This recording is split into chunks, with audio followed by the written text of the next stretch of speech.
Hi friends, అందరికీ నమస్కారం. ఈరోజు మార్చి 28వ తారీఖు 2026వ సంవత్సరం. ఈరోజు అనంతపురం మార్కెట్కి ఎన్ని టన్నులు చిన్నికాయలు వచ్చినాయి, అలాగే రేట్ ఎంత పోయింది అనే వివరాలు అయితే ఈ వీడియోలో తెలుసుకుందాం. ఈరోజు అనంతపురం మార్కెట్కి మొత్తం 1000 టన్నులు చిన్నికాయలు అయితే వచ్చినాయి. ఇక రేట్ విషయానికి వస్తే ఈరోజు 8,000 రూపాయలతో నుంచి మొదలైంది. మధ్యస్థంగా 16,000 అనేది పోవడం అయితే జరిగింది. ఇక టాప్ రేట్ విషయానికి వస్తే ఈరోజు 24,000 అనేది అనంతపురం మార్కెట్లో టాప్ రేట్ అయితే పోవడం అయితే జరిగింది. స్టార్టింగ్లో పొడికాయలు ఇలాంటివి కూడా, అంటే బాగా లేనికాయలు ఉంటాయి కొన్ని, ఇలాంటివన్నీ కూడా 5,000 రూపాయల నుంచి మొదలై 8,000 వరకు అయితే పోవడం అయితే జరిగింది. మంగుకాయలు అయితే 16-17 వరకు ఈరోజు టాప్ రేట్గా పోవడం అయితే జరిగింది.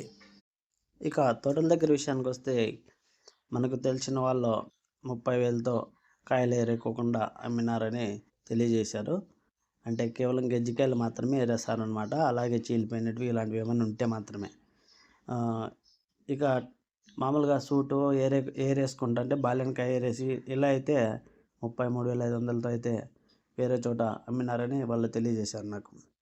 ఓకే ఫ్రెండ్స్, ఈ ఇన్ఫర్మేషన్ అంతా కూడా నాకు తెలిసినంత వరకు ఈ వీడియో రూపొందించడం అయితే జరిగింది. మీరు అపార్థం చేసుకోకండి. నచ్చితే ఒక లైక్ కొట్టండి. Thank you for watching. జై హింద్.